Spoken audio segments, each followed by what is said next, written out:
Olá, eu sou Michel Alcoforado e vamos aqui começando mais um Causcast. Você sabe, esse é o espaço de fridação de ideias do Grupo Consumoteca, onde a gente, a cada 15 dias, para tudo para discutir coisas que têm feito a nossa cabeça. Não faço isso sozinho, faço isso muito bem acompanhado de uma trupe. Marina Ruali, que é head de pesquisa lá no grupo, veio. Oi, Marina. Olá, caóticos. Carmela Moraes, Consumer Insight, sabe tudo sobre tudo, também está por aqui. Oi. Oi. E o Wesley Xavier, @Ogum Doce nas redes sociais, Consumer Insight, especialista em Gens e periferia, produz um conteúdo maravilhoso nas redes sociais, também está por aqui. Olá, olá. Ô, gente, eu queria começar esse papo aqui hoje falando sobre uma tensão que pelo menos me acompanhou desde que eu era pequeno, que é essa tensão social de começar um esporte novo, assim. Quando você tem que se enturmar sobre um conjunto de regras e pessoas que você não tem muito convívio, mas aí você vai, assim, eu vivi isso a vida toda, que eu era péssimo no futebol, péssimo no handebol, péssimo no voleibol, péssimo no basquete, péssimo na academia, péssimo em tudo. Então, para mim, era sempre um drama me meter nesses lugares. Até o dia que eu desisti, né? Não entrei mais nada disso. Mas, Marina, tu tem cara de que gostava de time. De time? É. Nossa, a aula de educação física era a minha matéria que eu menos gostava. Também, né? Se gostasse, aí tu tinha um problema. A que Nunca. mais gostava não dá, né? Não, eu sempre fui a negação dos esportes, assim. Depois fui entender se era porque sempre fui negação dos esportes mesmo, ou porque a aula de educação física era um momento meio traumático para mim, dada aquela realidade. Niterói, Millennials, onde vestir um short de educação física pautava quem você era na escola, né? Então, como você tá com aquele short. E não era um momento bom para mim, porque com certeza não era o momento onde eu me dava bem, né? A aula de educação física na minha memória de escola era um momento que as populares iam brilhar, ia ganhar o teu momento ali. Tinha aquilo de dar nota pro corpo das meninas com short de educação física. Então, a minha relação com o esporte não começou boa, não. Vocês, hein? Pois é, eu também tenho essa memória, não gostar de educação física e sempre fui estimulada muito mais para música, arte do que para esporte. Mas eu, inclusive, faz algumas semanas que eu comecei a fazer aula de tênis, Herdeira. brincando de Marina, herdeira bom, é a rainha do Eu tênis. fiz tênis. Então, eu tava muito afim de ter. Eu tinha uma meta de 2024 que eu queria estimular um hobby novo, uma coisa nova. Só que pra mim a coisa de aula de cerâmica, aula de não sei o quê, pra mim é muito fácil toda essa parte artística e tal, de criatividade, porque eu sempre fui estimulada a isso. E aí eu resolvi que eu queria, porque eu acho que eu tinha uma memória que eu não era boa no esporte, mas acho que muito mais pelo esse contexto que o colégio nos obrigava do que de fato as minhas habilidades. E aí eu resolvi e quis, assim, sei lá, sempre achei legal tênis e comecei a fazer. Viu no filme? Exato, eu vi Manuel e tal. Carlos, novela, Leblon. E aí, sim, tem essa coisinha, ai, bonitinho, que também me atrai. Mas a coisa de que eu tenho descoberto do tênis, que é um esporte muito de determinação, de mindfulness, de foco, de estratégia.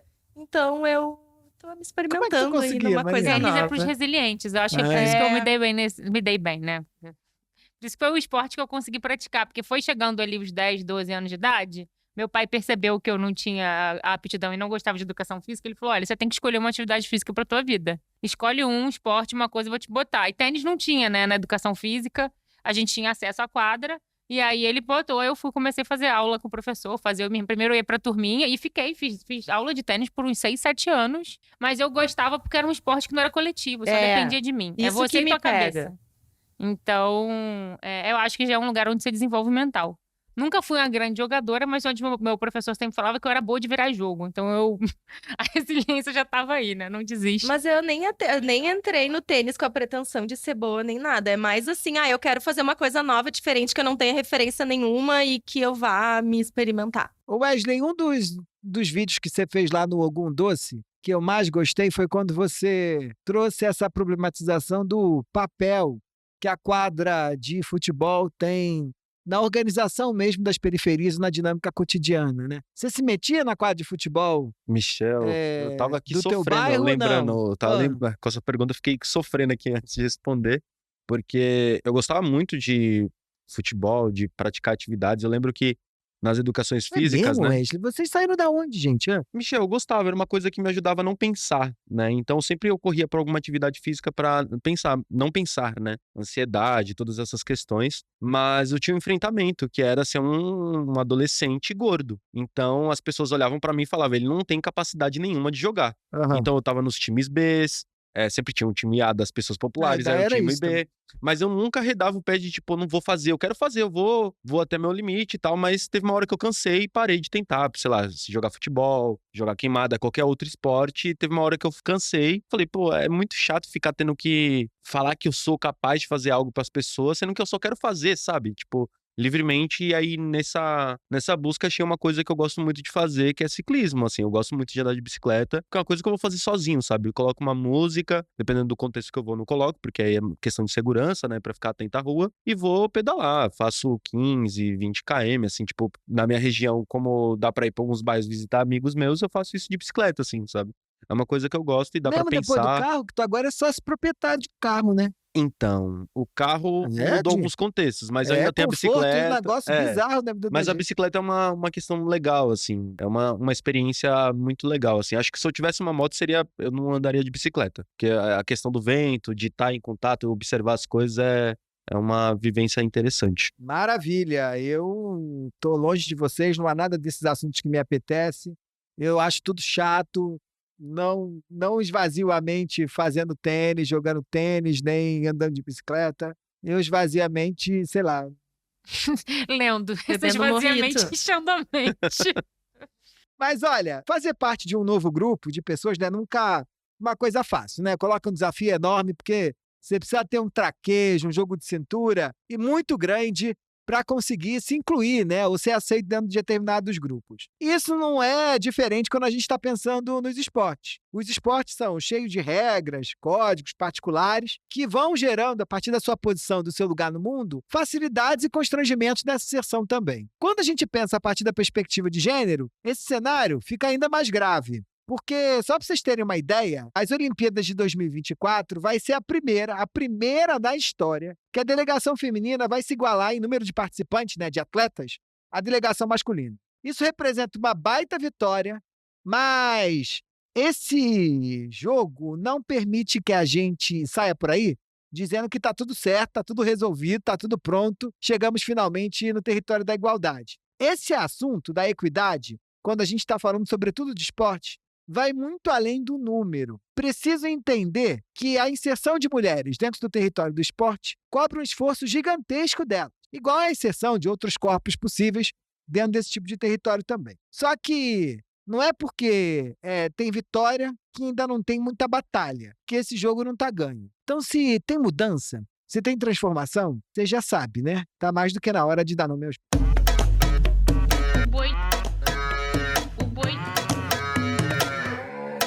Nome aos bois. Marina Roali, qual é o nome do boi? Hoje a gente vai falar deste momento em que vivemos, a renascença do esporte. Bonito, né? Falar de renascença do esporte. O que é isso, né? É esse momento da história, acho que esse número que você traz ali pra gente, né? Da gente igualar ali em número de atletas, homens e mulheres numa Olimpíada. É um baita número a celebrar, mas a gente tá em 2024, né? E assim, é aquilo... Só agora estamos celebrando isso, mas que bom que estamos celebrando isso. Então sempre tem aquele paradoxo dessa celebração. Mas a gente pensar esse momento como um marco onde a gente pode pensar esporte, celebrar esporte, para além de uma associação direta de gênero, né? Então, renascença do esporte é a gente poder reconstruir, ressignificar, repensar maneiras de se fazer, de se transmitir, de se praticar o esporte, de se torcer pelo esporte, sem a gente ficar naqueles vieses clássicos de gênero, porque daqui, né, para a gente chegar nesse marco, tudo que a gente sempre pensou no esporte, ou toda vez que a gente falava das mulheres no esporte, era assim, pedindo licença para entrar. E acho que agora que a gente está chegando em números próximos de equidade, chegando ali com muito gerúndio, o que a gente faz com isso, né? Para onde que a gente vai? E é isso que a gente vai falar hoje. Tudo que a gente vai compartilhar nesse episódio é fruto de um baita estudo que a gente fez com o grupo SBF, né? Que tem aí uma série de marcas potentes do esporte hoje, está investigando comportamento e cultura pra caramba, e junto com eles a gente pôde se debruçar sobre essas diferenças de gênero para pensar como é que vai ser, né? Lidar com esse esporte daqui para frente. É legal ter marcas aí que já estão atentas nesses movimentos. E além desse número marcante que você traz aí das Olimpíadas, que acho que é um marco para pensar a renascença do esporte, quando a gente pensa hoje a participação feminina no COI, que é o Comitê Olímpico Internacional, a gente já tem 40% feminino. Nas Olimpíadas de 2020 era 21%, então a gente avançou bastante aí nos últimos anos. E se a gente pensa em investimento, né? A gente sabe que as coisas para crescer precisam de investimento, de marca, de patrocínio, e o investimento global em esporte feminino agora passou pela primeira vez a marca de 1 bilhão. Pelo menos é o que diz aqui a Women's Health. Então, uma matéria que fez um levantamento sobre como que o marketing esportivo está começando a olhar para as mulheres agora. Olha, tem essa galera aqui que também gosta de esporte, vamos olhar para elas. Então, acho que isso é legal também. Essa renascença do esporte, ela tem alguns desdobramentos, né? E a gente vai tratar aqui nesse episódio do Causcast e sobre eles. E quais são, Marina? Acho que o que a gente vai fazer aqui hoje, uma linha do tempo, não pra gente ficar contando a linha de história, mas pra gente rememorar como que a gente chegou até aqui. Então tem 3 marcos, né? Aquele primeiro momento do esporte como clubinho de macho, que é assim que a coisa começou. Depois a gente tem essa abertura para as meninas, a gente pode entrar, a gente pode se apropriar, a gente pode conquistar. Até que a gente então chega nesse momento conectado com essa renascença do esporte, que é então a reinvenção desse clubinho e a gente poder cocriar o que ele vai ser daqui pra frente. Boa! Então vamos começar do começo. Vamos entender um pouquinho do esporte como um clubinho de macho.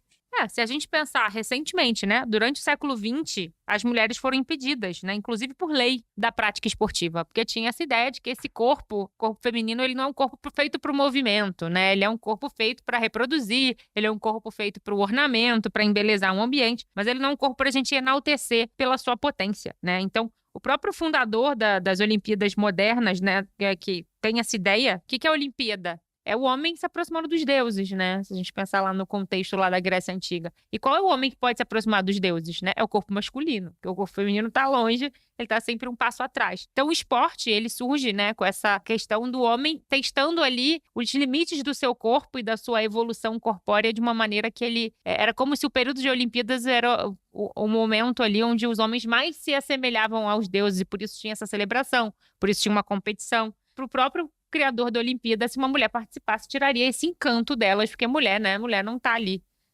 para essa questão.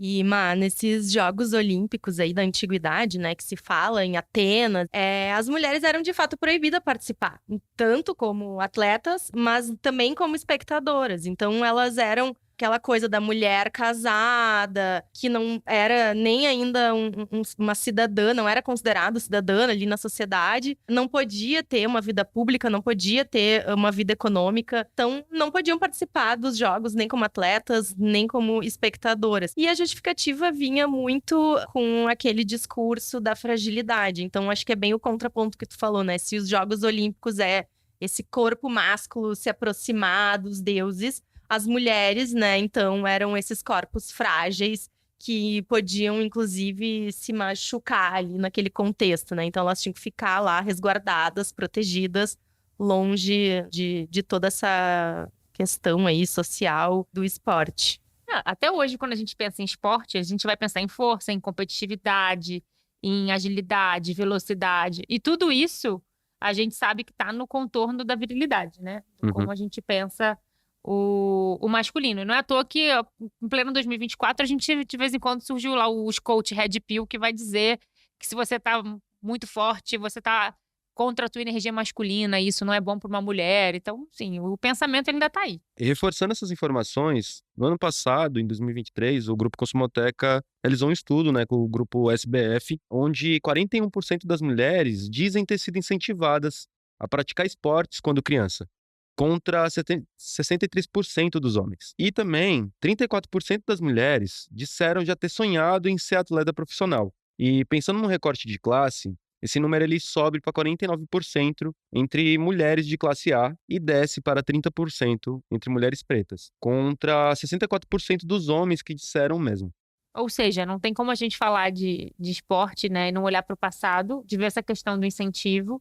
E eu acho esse dado, Wes, daí, né, da questão de você perguntar para uma mulher se ela já sonhou em ser atleta, como isso reflete privilégio, né? Porque sobe bem ali, né? Quase metade das mulheres da classe A já sonharam em ser atletas, mas 30% das mulheres pretas sonharam em ser atletas. Sim, pensando no Brasil, entre 1941 até 1983, era projeto de lei a participação a não participação, Proibição. a proibição, né, das mulheres nos esportes que eram considerados masculinos, né? Por exemplo, o futebol, né? Cerca de 40 anos de proibição, para além desse contexto global da presença das mulheres nos esportes olímpicos. Até quando eu falei ali, né, eu não fui muito estimulada ao esporte, sei lá, o que eu lembro ali também das minhas amigas era meio aquilo, né? As meninas fazem balé, dança, música e tal.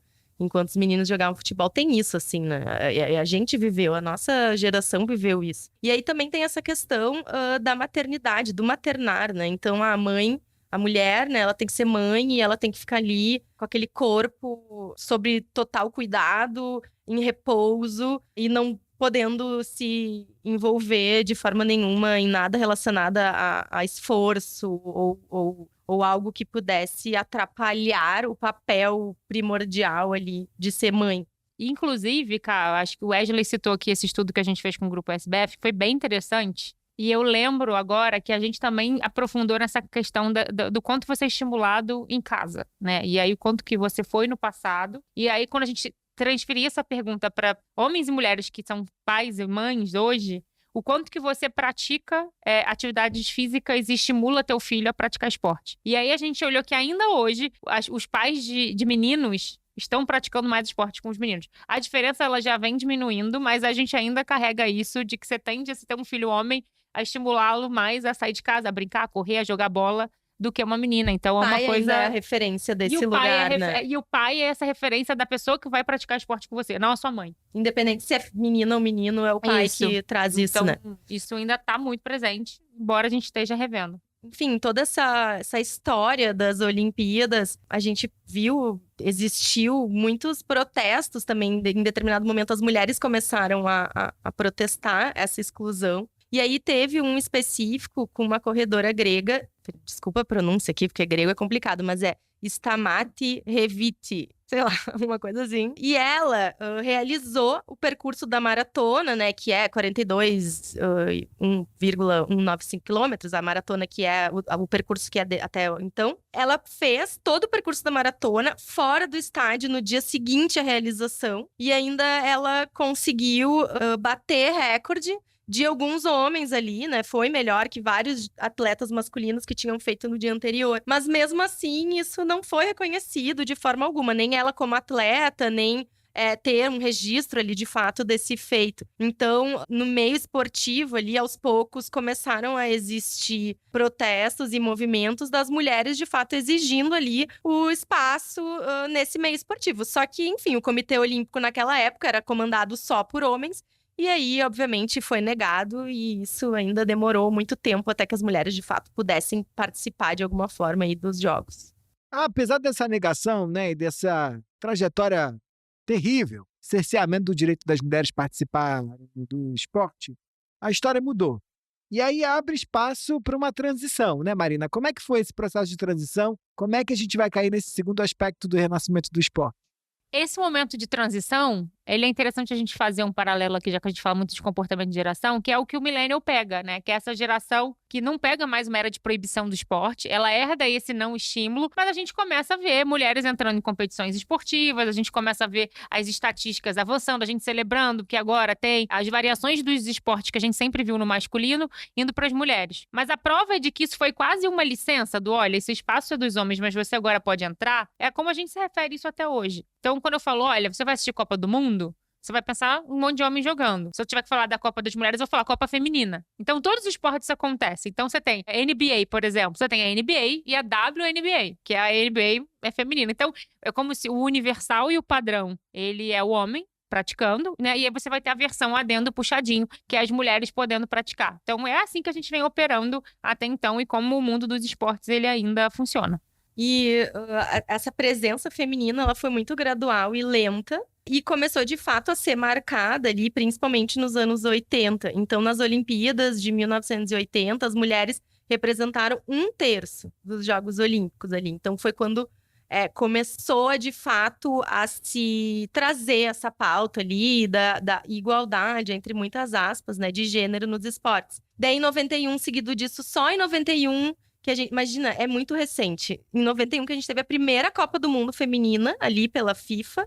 Em 96, a gente começou a ter essa expansão nesses eventos esportivos para as mulheres, né, nos Jogos Olímpicos. Então, começou a aumentar, de fato, ali o número de atletas. Mas foi só ali nos anos 2000, né, no século XXI, que, de fato, a gente teve esse aumento significativo na visibilidade, na aceitação das mulheres ali no esporte.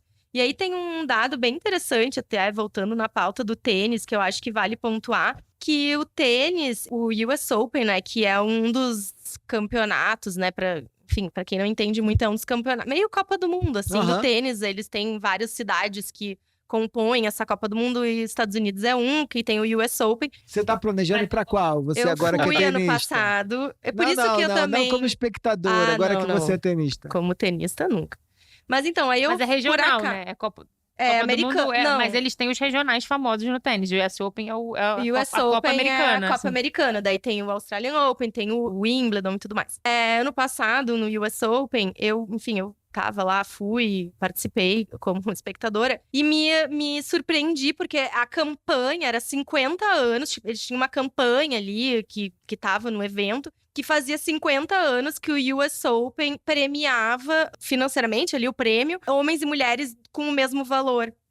Então, teve essa equidade já há 50 anos. E o US Open foi o primeiro. Aí, depois de um tempo, foi o Australian Open e os outros lá, que é o de Paris e o Roland Garros e o Wimbledon, foi em 2007 só. E aí é muito legal, porque essa é uma atleta que é viva ainda, que é a Billie Jean King. Ela foi uma mulher que foi lá, protestou justamente com relação a essa equidade salarial. E, inclusive, teve uma grande partida que se chama Batalha dos Sexos, que foi um jogo de tênis que aconteceu há 50 anos atrás, quando começou toda essa história da equidade, em que ela jogou lá com um homem e tal, ganhou. Inclusive, tem um filme com a Emma Stone maravilhoso sobre isso, que é a Batalha dos Sexos e tal, em que conta toda essa história aí de como o tênis, de certa forma, foi um esporte, entre muitas aspas, precursor aí dessa equidade. Mas a mídia, a gente sabe que ainda não tem uma equidade total, né? Mas pelo menos o prêmio é igual. Sim, há um cenário bem frustrante, né? Quando a gente olha para esse cenário de produção de conteúdo, de divulgação, né, sobre o esporte feminino dentro da mídia. Por exemplo, no movimento ali de celebração dos 15 anos da revogação da proibição da lei que impedia a participação feminina nos esportes, como, por exemplo, futebol, a revista Placar lançou uma série de revistas onde as mulheres estavam ali com mini shorts, fazendo poses sensuais, enfim, colocavam os corpos delas como objetos dentro das capas. E é muito uma representação feita pela revista que estava destinada ao público masculino, né? Então, assim, acho que há um espaço de discussão, para além dessa exposição que ainda se pensa de forma a se comunicar somente com homens, assim como atitudes homofóbicas, né? Falando que toda mulher que pratica futebol é uma mulher lésbica, que gosta de outras mulheres. Essa personificação de atributos masculinos dentro dessas mulheres que estão praticando esportes dentro desses outros contextos, né? E é bom isso que você traz no sentido da gente pensar desse paradoxo que as mulheres sempre caíram em relação ao esporte. Porque, dado que esse espaço não é seu e não é feito por você nunca vai estar adequada. Porque ou você é feminina demais para estar ali, e aí você é objetificada, e aí você tá ali, né, o seu corpo ele tem que dar conta de ser entretenimento. Então, até hoje, a gente vê aí nas últimas Olimpíadas uma série de atletas que questionam o uniforme que ela usa, porque é um uniforme feito para enfeitar ali, que é feito para ficar bonito para a plateia, e não necessariamente, às vezes, é aquela coisa mais confortável para você praticar. Então, tem toda essa questão do adorno. Ou, se você foge desse padrão, você vai cair nessa lógica aí homofóbica que você falou, de ver como um problema se a mulher ela avança muito nas características masculinas ali, ditas masculinas que ela carrega. Então ela tá com o corpo masculino demais, tá musculosa demais, tá muito forte, tá agindo como um homem, e aí, enfim, é toda uma outra problematização. Mas o fato é que não tem medida, né? Ou você tá muito pra lá, ou tá muito pra cá. O que acaba colocando as mulheres num lugar de militância compulsória pra estar nesse esporte. E aí, eu acho que é um dos principais pontos que diferencia o entendimento de mulheres e homens em relação ao esporte. E explica, muita gente acha que é natural mulheres não gostarem de esporte, homens gostam mais. Mas não é, porque assim, pra você querer estar ali, você tem que militar, obrigatoriamente, você tem que passar por tantos cheques que é cansativo. Como é que eu vou pensar em esporte e diversão Enquanto o homem pensa ali naquilo que é o happy hour, que ele abraça os amigos, ele tá suado, ele tá ali com um cofrinho de fora, com a cerveja na mão, ele não tá preocupado, ele só vai lá, ele só joga, ele só vai curtir o resultado, ele vai curtir a maneira de jogar. Então, esse lugar do entretenimento e do hobby, que o esporte ele acata para os homens, ele não vai para as mulheres, né? Inclusive, nesse estudo, a gente via isso. Assim, a gente tinha algumas perguntas que a gente testava. Quais são os seus temas favoritos? E aí, naturalmente, esporte está no top 3 assuntos mais interessantes para os homens e tá lá pro top 7 ou 8 das mulheres. Mas quando a gente investigar, quando o esporte ele entra na nossa vida via outros tipos de conteúdo, as mulheres estão extremamente abertas. Quando a gente ia falar de Olimpíada e de grandes eventos, as mulheres são super interessadas, elas amam assistir a cobertura, trazer, ler sobre isso. Então, a gente ficar naquela lugar limitante de que esporte e mulher é um lugar, né, que não combina. Eu acho que é uma miopia dos novos tempos se a gente ainda pensar assim. É interessante também porque nessa pesquisa da SBF, a gente falou com mulheres atletas, né? Não necessariamente profissionais, mas elas traziam muito essa questão de se sentir confortável. Eu acho que tem isso que a Má trouxe do espectador, né? De como a gente olha para aquele corpo feminino como espectador, mas também como a própria atleta se sente, né? E daí tem uma moça lá que é lutadora de judô, e aí ela traz, assim, detalhes dessa convivência que muda completamente e traz um desconforto numa hora que não deveria ter. Então, ela deu como exemplo que ela tá lutando, daí no kimono lá, e aí tem que segurar, né, o kimono pelo colarinho, assim, e aí uma hora puxa o top, porque daí a mulher tá com top por baixo, e aí, sei lá, mostra um pouco de peito, e aquilo ali já vira... meme, figurinha, oh meu Deus, apareceu o peito e tal, né? Então, é complicado porque acaba virando sobre o peito que apareceu, né? E não sobre a luta que ela desenvolveu ali e tudo mais. Sim, eu fico pensando também nesses reforços dessa estrutura, acho que tá por volta da mídia toda, sabe? Eu vi um vídeo mexendo no Instagram, enfim, era como se fosse um print do Twitter com um vídeo rolando, né? E no tweet tava, tipo, o futebol feminino tá oficialmente ganhando espaço e virando futebol. E o vídeo era uma mulher dentro do futebol agredindo a outra mulher, sabe? E, pô, eu fiquei um tempo digerindo aquilo, porque essa questão de pensar que o esporte é viril, ele tá muito intrínseco nessa relação de como que homens resolvem seus diálogos, né? Resolvem suas ações ou de maneira bem desnibida são universais, assim. É muito louco, porque quando você abria os comentários, você via muitas mulheres brigando com homens dentro dos comentários, porque há essa lógica de, tipo, a mulher não é o lugar da mulher ali, e se ela não assumir posturas de virilidade, ela não pode ocupar esse espaço. Então, há um reforço muito grande, assim, né? Eu acho que eu tenho admirado muito os movimentos, por exemplo, das torcidas organizadas femininas, assim. Corinthians, por exemplo, tem uma série de campanhas que tem incentivado. Por exemplo, o projeto Invasão por Elas, que se tornou uma campanha do Corinthians em trazer o maior número de torcedores para dentro dos jogos oficiais brasileiros do time feminino. Então, há uma busca de marcar esse espaço e também acessar investimento, né? Porque dentro do Brasil é um dos poucos canais, com exceção, acho que o Corinthians é um dos poucos, mas que hoje é autossustentável pensando nessa questão de recursos para que o futebol exista ali. Isso dessa comparação, né? De você levar... se a mulher tá reproduzindo algo como o homem fez, então agora ela tá no esporte, né, de verdade. E aí teve uma campanha que viralizou na Copa Feminina de futebol do ano passado. Eles pegaram lances de mulheres e trocaram por homens. Aí eles fazem uma campanha toda de grandes lances e grandes passes, e depois eles revelam, olha, esses passes você achou incrível, mas não são homens, são mulheres. E aí foi um bafafá, porque, enfim, tudo que se faz com inteligência artificial hoje abre pra gente pensar um monte de coisa, mas acho que ainda tá... É interessante pra gente pensar uma quebra de tabu? Super. Mas acho que essa campanha ainda tá conectada com esse lugar antigo de comparar homem com mulher pra saber se o negócio é bom. A premissa é interessante, mas é feita de um jeito velho, né? É. Legal. Mas aí abre também a gente abrir a discussão para a terceira camada, né, dessa renascença do esporte, que é a reinvenção da ideia de clubinho. Como é que isso se dá? Até esse momento aí dessa campanha, a gente consegue ver que se o esporte era um clubinho dos homens, as mulheres estavam assim, senta aqui e pode aqui. Aqui pode, você se adequa e faz do nosso jeito. E quando a gente pensa em reinventar o clubinho, é agora pensar um esporte construído por mulheres também, e não sobre a lógica do homem, sabe?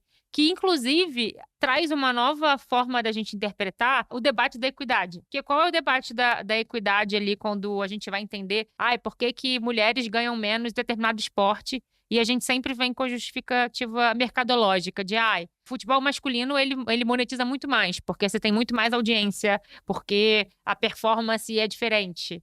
Mas, sim, é diferente porque sempre foi exibida. E por que a gente entende que a melhor performance é a do homem? A gente não pode ter uma outra métrica do que é uma boa performance? Se você não parar e reconstruir isso, isso vai continuar sendo alimentado. Acho que a Carmela até falou do US Open, e no tênis rola muito isso. Porque, por exemplo, existe uma média de tempo de uma partida de tênis. E a média de tempo da partida masculina, ela é infinitamente maior do que a feminina. Por uma questão de limitação de corpo, de constância, de uma série de coisas. Mas eu não posso achar que o jogo feminino é inferior por conta disso. Porque o homem aguenta jogar mais tempo, mas as mulheres podem ter uma habilidade, uma precisão, um jeito de bola que é um jogo tão sofisticado quanto. Mas a gente ainda fica com a métrica, não, mas o jogo do homem dura mais. Mas porque se um homem jogar com uma mulher, ele ganha. Então é a gente poder também repensar essas métricas. Reinventar o clubinho faz parte desse movimento da gente quebrar trazer métricas novas para essa história. Então, tu falou sobre isso dos tempos do jogo, e aí até quando eu tava conversando com conhecidos sobre essa história da equidade do prêmio, e tem gente que veio me dizer assim, mas eu acho injusto a mulher ganhar a mesma coisa, porque ela joga 3 games, né? Ainda tô me letrando,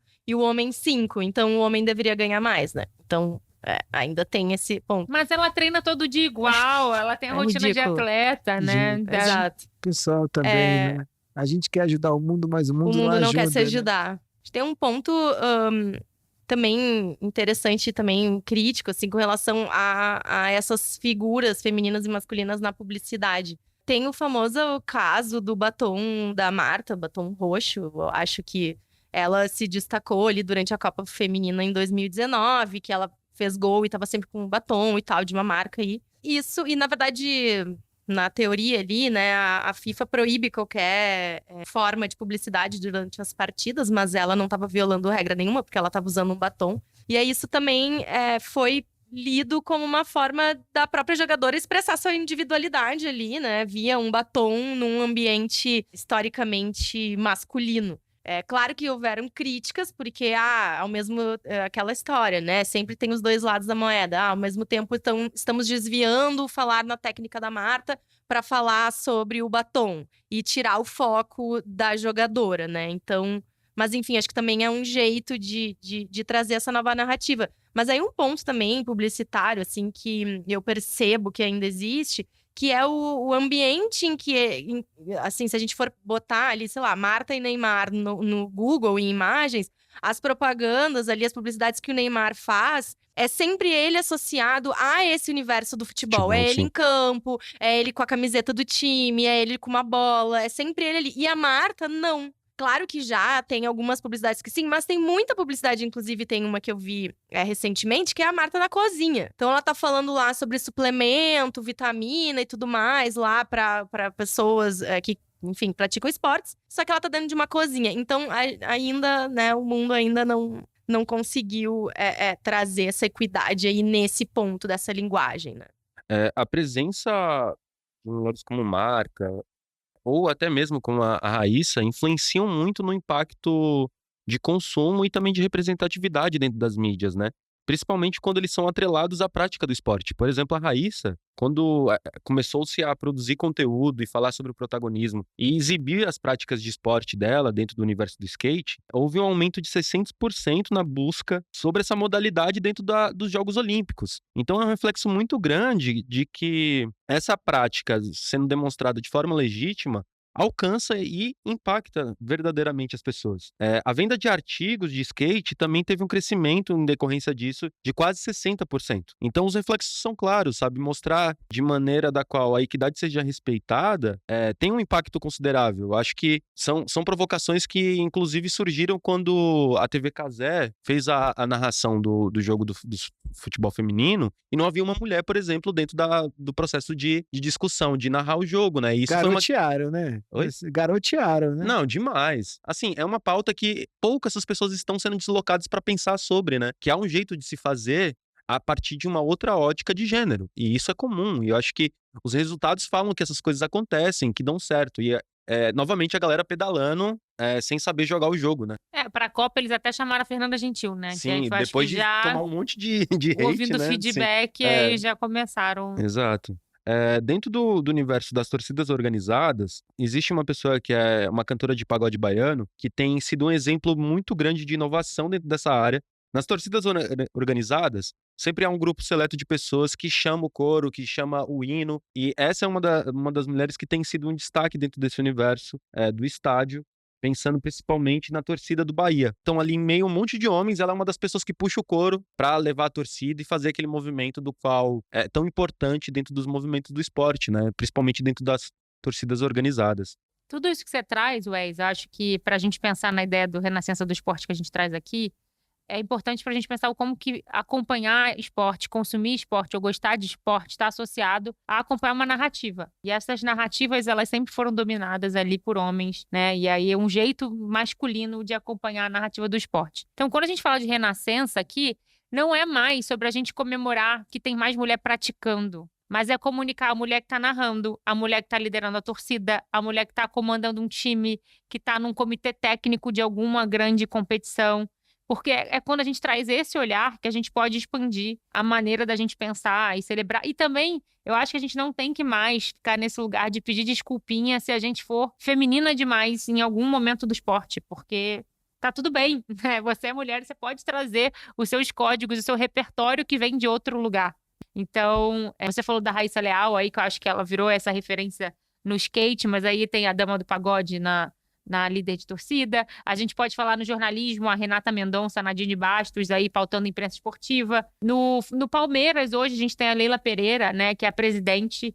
E foi incrível que, recentemente, ela fez uma coletiva de imprensa onde só podia ter jornalistas mulheres. E aí foi o burburinho, porque nunca um time do peso do Palmeiras, que está numa fase sensacional, fazer ali. E aí começaram a falar de aquilo que a gente ouve, né, que é o sexismo reverso, que foi machismo reverso, porque os jornalistas homens não podiam entrar lá nesse comitê que a Leila organizou. E ela deu uma frase de reparação histórica incrível, que ela falou: calma, homens, não sejam histéricos.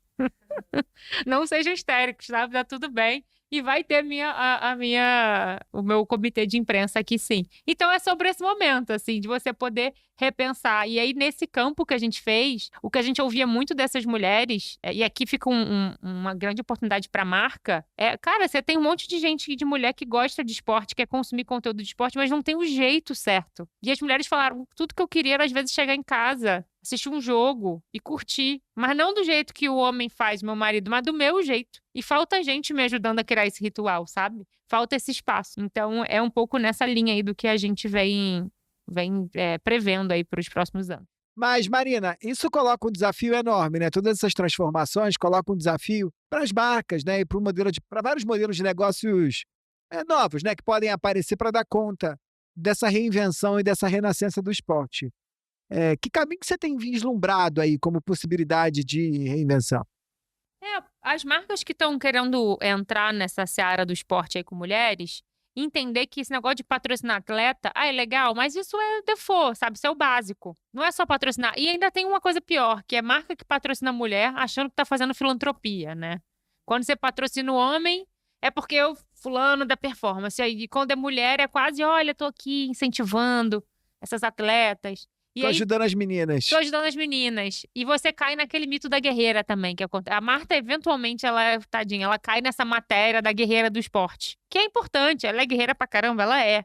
Mas a gente quer saber mais, né? Ela tem muito mais a entregar além disso. E a gente também não olhar só para uma Marta quando a gente fala de futebol, né? A gente sabe que tem todo um elenco. E quem são as outras? E tem que falar de time, falar de grupo. Então, eu acho que isso é um aprendizado aí para marcas que querem falar de esporte e não repetir esse clichê aí, aproveitar a Olimpíada agora para não ficar repetindo mais do mesmo, porque tem muita oportunidade. E um outro ponto para a gente ficar atento nessa questão de marcas aí é que assim como a gente teve o skate e o surf que entraram na última Olimpíada e foi um sucesso, né? A gente agora vai ter a estreia do breakdance nas Olimpíadas de Paris. Então a gente vai se falar mais sobre isso, né? E tomara que a gente encontre e torça por novas atletas e tenha novos nomes como a Raíssa, para torcer junto e acompanhar mais e falar de dança. E vai ser bem interessante ver a dança entrando nessa questão da Olimpíada, até porque tem um estigma da dança ser associado a algo feminino, né? Então as pessoas não querem aceitar isso no universo do esporte. Boa!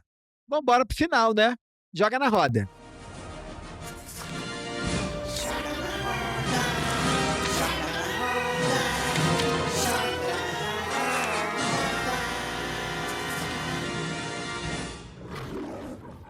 Wesley, que trazes? Eu quero indicar um documentário que está disponível no YouTube, Que se chama intelectual. Guerreiras Grenas, que é um documentário que fala sobre um time de Araraquara, que é o time Araraquara? Araraquara, aqui em São Paulo. E o documentário ele fala um pouco sobre essa trajetória do time conquistando seu espaço, buscando recursos para se manter, e também esse momento de bastidor com as jogadoras, com a treinadora. Tá onde? Tá disponível no YouTube. É mesmo, vou Isso. ver. E fala um pouco também sobre o bastidor pós-jogo, né? Então, dá um atravessamento geral, assim, sobre esse cotidiano dessas jogadoras e da treinadora também. Muito bom. Carmela Moraes, que trazes? Então, já que eu tô temática aqui no tênis, vou indicar duas coisas. Uma, vou reiterar o filme A Guerra dos Sexos, que conta a história que eu falei do US Open da Billie Jean King. É um filme maravilhoso com Emma Stone. E também um documentário, uma série documental do Netflix, também sobre tênis, que é Breakpoint, o nome, que mostra os bastidores do Grand Slam. E eu comecei a ver, assim, e eu achei muito legal, porque eles trazem esse bastidor igual para homem e mulher, assim, mostrando o preparo, os medos, anseios e tal, e tratando ali homens e mulheres da mesma forma, apesar, né, como eu falei também, que a mídia ainda não trata igual, mas o documentário traz pelo mesmo ponto de vista. Muito bom. Marina Roale, que trazes? Eu vou indicar um filme que tá na Netflix chamado As Nadadoras. Não sei se eu já falei dele aqui, porque eu gostei muito desse filme. Eu adorei quando eu vi. Que conta a história, né, a trajetória das irmãs Mardini, que são duas nadadoras sírias refugiadas. E aí tá no contexto até que chegou até as Olimpíadas de 2016, que foi aqui no Rio. No Rio, olha só, nem no Rio tô. E a gente teve a primeira...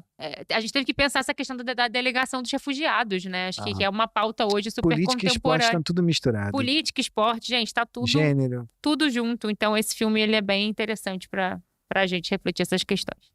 Maravilha. Olha, eu trago um livro também, que é publicado pela Universidade Federal de Santa Maria, lá no Rio Grande do Sul. E é uma universidade muito potente em termos de trabalhos acadêmicos, sobre vários assuntos, e publicou um livro em 2017 que eu gosto muito. Se chama As Mulheres do Universo do Futebol Brasileiro. São 16 autoras que pensam há muito tempo o papel do futebol na vida das mulheres e das mulheres no futebol brasileiro, e trazem, a partir do ponto de vista da psicologia, da administração, da antropologia, visões completamente diferentes sobre esse tema. Ufa! Acabamos, hein? Acabamos, vambora. Wesley, beijo pra você. Beijos, tchau, tchau. Carmelinha, tchau, tchau. Um beijo, caóticos. Marina. Beijo, tchau, tchau.